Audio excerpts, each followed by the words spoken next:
Magandang buhay mga ka-TH. Hindi lang pala isang Golden Buddha ang narito at nakuha ni Rogelio Rojas sa Pilipinas, mayroon pa palang 18 ka Golden Buddha na hanggat ngayon ay hindi pa rin nakikita at na-recover.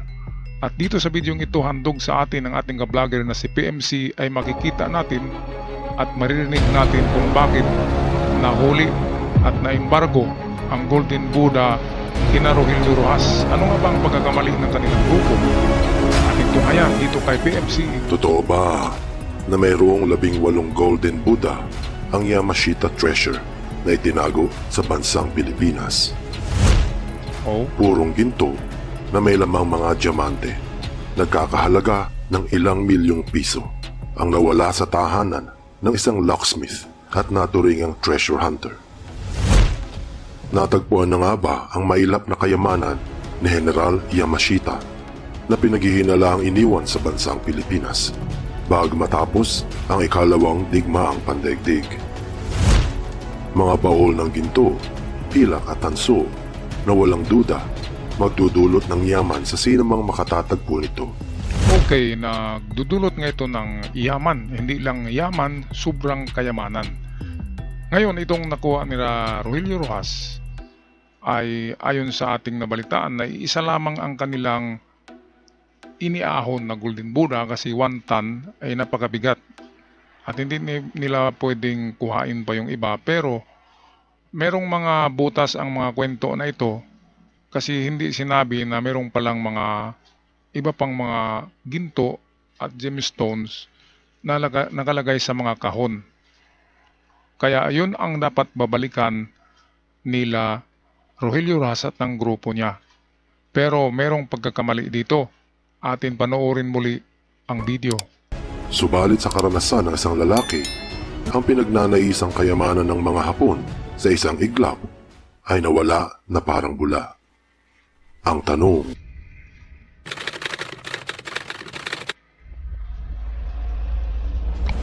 Alright?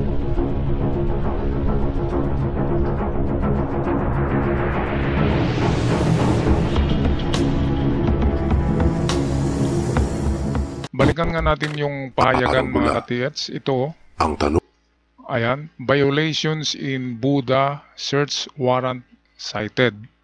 Ano nga bang violation nila Rogelio Rojas? Sabi dito, violations in Buddha. Kaya nag-release ng search warrant ang korte, cited. Nakitaan ng violation ang grupo ni Rogelio Rojas, kaya nagkaroon ng warrant of arrest. Inaresto lahat sila dito dahil lamang sa nakakuha sila ng ginto. Kaya ito ang point ko, bakit pinalabas ko muli ang content na ito about the Golden Buddha. Kasi karamihan sa atin ay nagpapakita ng mga nakuha. Meron akong narinig na pinapakita daw yung gold bars na Sumatran gold bars na meron pang mga serial number. Hindi pwedeng ipapakita yan. Kasi kung marinig kayo ng pamahalaan ng kinaukulan, ay merong violation yan. Kasi nasa batas natin yan, na lahat ng makuha, basta sadyang hinuka yan, ay 60% ang rights ng gobyerno diyan. At nasa 40% lang ang nakakuha. Kaya kung hindi nyo yan isurrender, ay meron kayong search warrant cited. Mag-issue ng search warrant ang pamahalaan sa inyo. Kaya hindi basta-basta ang makakuha ng Yamashita Treasures. Kaya doon sa mga nagpapakita ng gold bars nila na nakuha daw, mga totoong gold bars daw, merong marka na Sumatra or kung ano man, Burma or kung ano-anong marka, ay huwag nyo ipapakita yan kasi kapag narinig kayo, ay magkaroon kayo ng search warrant. Kasi hinukay nyo yan. Kung napulot nyo na lang yan sa daan, hindi naman pwedeng pulutin yan kasi ibinaon yan. Kunwari, kung napulot nyo ay pwedeng hindi embargohin sa inyo yan. Pwedeng hindi kayo mabigyan ng search warrant at pwedeng hatiin lang ang kita diyan sa gobyerno at sa iyo. Pero ayon sa batas, kapag hinukay talaga natin yan at nakakuha tayo, pwedeng walang matira sa atin kahit piso. Kaya huwag kayong magpapakita ng mga gold bars nyo kung totoong mayroong gold bars kayo. Okay, balik tayo kay PMC sa kanyang video.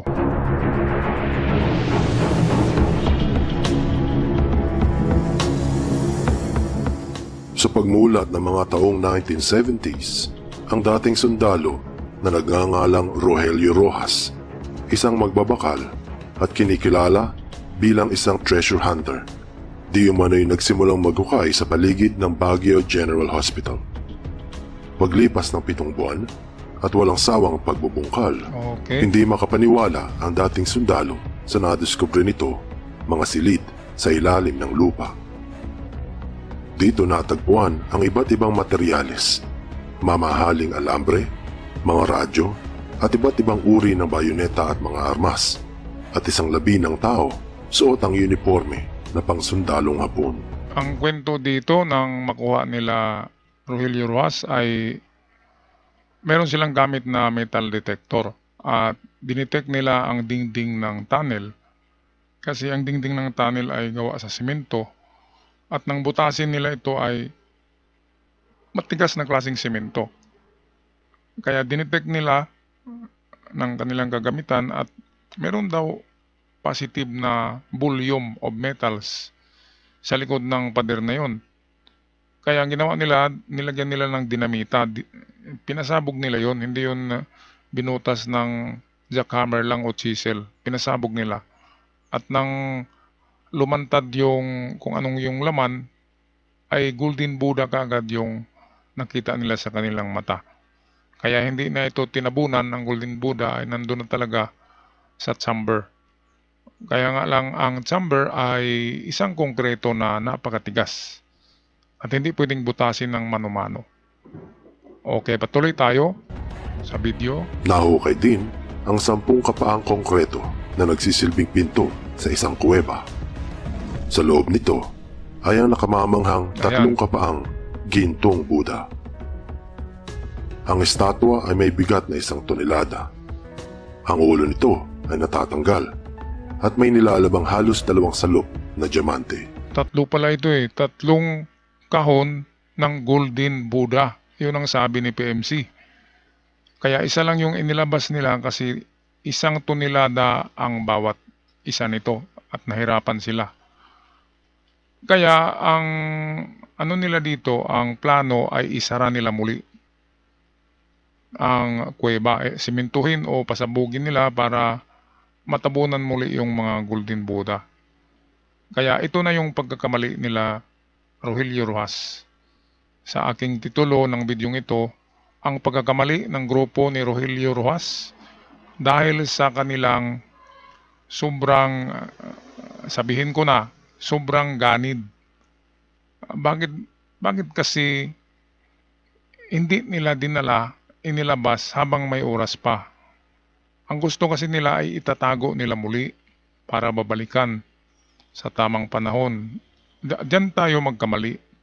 Yan palagi ang sabi ko na kapag nakakuha kayo ay pumunta na kayo sa malayong lugar at wag na kayong bumalik ng maaga. So mawawala muna kayo ng 5 taon hanggang 10 taon para lalamig ang ulo ng mga humahabol sa inyo. Kasi habulin talaga kayo niyan dahil nasa batas natin yan. Na pag-aari ng gobyerno ang lahat ng nakabaon na historical item sa lupa. Ang hindi lang claim ng gobyerno na nasa ilalim ng lupa ay ang mga bulati, mga uod, saka mga ahas na makamandag. Pero kapag ginto, kapag kayamanan, inaangkin niya ng gobyerno. Kaya ito yung pagkakamali nila Rogelio Rojas. Bakit kasi hindi na nila kinuha? 1 araw lang naman yan na pagkuha niyan. Kung mabigat ay pwede na 1 araw ay mailabas yan lahat. Bakit kasi babalikan pa? Kaya natagalan sila sa Baguio City, hindi sila umalis ng mga 1 buwan yata. Kaya naabutan sila ng mga itong ano bang tawag natin dyan. Naabutan sila ng mga masasamang tao. at kinuha sa kanila, kinumpiska, inimbargo. Hindi lang yan, may dumating pa na warrant of arrest sa kanilang grupo at kinulong silang lahat. Kaya ito yung malaking pagkakamali, sobrang ganid na. Kasi aanhin pa nyo yung nakakuha na kayo ng Golden Buddha, tapos itatago nyo pa muli yung iba.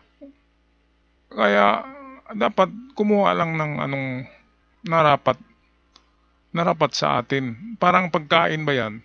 Isubo lang ang pwedeng kainin lang. Huwag mong isubo ang buong baboy.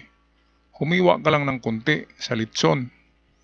Kasi yung isubo mo ang buong litson sa bunganga mo, dahil sa ganid ka, mangyari sa iyo ay hindi mo makain lahat yun. Diba? Ganon din sa ginto. Okay na yun. Isang Golden Buddha, dalhin nyo, lumayas kayo sa lugar, kasama nyo yung mga gemstones, at maghati-hati, at magpahinga sa malayong lugar, at magtago. So yan lang yan. Huwag masyadong ganid sa ginto, kasi ang ginto, sabi nga sa Biblia, the root of all evil. Nadiskubre din ang mga bunto na kahon sa ilalim ng konkretong bato na humigit kumulang 50 kapaa mula sa kinilalagyan ng Buddha. Isa sa mga kahon ay may lamang 2 dosenang bloke ng ginto. Ang inaasam na tagumpay ay napa sa kanilang palad na puno ng ligaya at saya ang lahat sa isang pagdiriwang. Ayan, nagdiriwang pa sila. Nagbalak ang grupong ibenta ang estatwa upang mapondohan ang susunod nitong paghukay sa naturingang lugar. Ito ang pagkamali. Ibibinta ang Buddha, tapos maghuhukay ka pa. Bakit maghuhukay ka pa?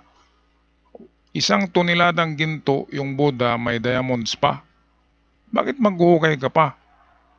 Ang yaman-yaman nyo na. Diba? Sa ganyan lang na 1 tonelada, 1,000 kilogram, i-compute nyo nga. 22 carats gold ang Golden Buddha. Tapos may timbang na 1,000 kilograms. Ilang milyon ba yan? Ilan ba sila ni Rogelio Rojas? Sabihin natin 6. So approximately ay meron na silang tig 30 million bawat isa. Anin pa nila ang 30 million or 40 million. Estimate ko lang yan. Bakit magpundo pa raw para hukayin uli yung natira? Bakit hukayin mo yun? Nandun na nga, nakikita mo. Sabi ay kahon-kahon. Ay 3 Golden Buddha na nasa kahon. At mayroon pang 18, sabi. So 18 Golden Buddhas lahat daw yung nabuksan ni Rogelio Rojas. Bakit hukayin nyo pa? Nakikita nyo na. Balikan nyo na lang at ikarga nyo. Ngayon, dahil sa yung ano ba naisip, sobrang sakim na, greedy. Kaya nagkamali ng estimate ng oras, ng time. Ang dapat kasi doon, pagkakuha, ay sumibat na sila sa lugar. Maglaho na parang bula para wala nang habulin. Yan palagi ang tandaan mga ka-TH. Pag makakuha tayo, tama na yung kung ano lang kakasya sa ating bulsa. Huwag nang balikan pa. Kung meron pa, ay pabayaan nyo na yun. I-save nyo lang for the last time na save the best for the last. Okay, kung wala na talaga, tsaka nyo balikan. Huwag yung ibenta nyo yung nakuwang Buddha and then ang pera ay gamitin nyo sa paghukay. Bakit maghukay pa? Nandun na nga, di ba? So medyo super greedy na ito. Nakamkam nito ang 2 dosenang ginto at iba-iba pang artifacts bago na isarang muli ang kuweba. Ayan. Dami pa Lumipas ang ilang araw, nabenta ang mga ginto at naestima ang halaga ng Golden Buddha. Sa laking galak ni Rogelio, ayon sa isang gold buyer, ang estatwa ay purong ginto. At ang pahayag ng isa pang magbabakal, ito ay 22 karat gold na may halagang ilang milyong piso. Paglipas ng ilang araw, nagbalik si Rogelio sa lokasyon ng hukay para pasabugin ang tanong upang pansamantalang isara ito. Subalit hindi pumasok sa isip ni Rogelio ang mga susunod na pangyayari. Ayan, yun ang pagkakamali niya. Kasi bumalik pa siya sa lugar. Isang madaling araw, ika-6 ng Abril 1971. Mga armadong lalaki ang kumumpiska sa Buda at mga ginto na nasa tahanan ni Rojas sa Aurora Hill, Baguio City. Ayan, cited na kitaan ng violation tungkol sa Golden Buddha, kaya nag-issue ng search warrant. Panahon ito ni FM. Si FM din ang gumawa ng batas na yan. Kaya lahat ng ginto napunta sa kaban ng bayan. Kaban nga ba ng bayan? Basta sa bayan daw. Okay, so yan ang pagkakamali ni Rogelio Rojas, kasi nagdiwang pa sila diyan, palaging may celebration kasi nakabenta nga ng gold bars eh.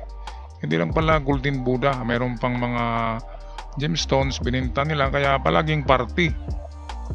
Nagdidiwang palagi at nalimutan nila na dapat umalis na sila.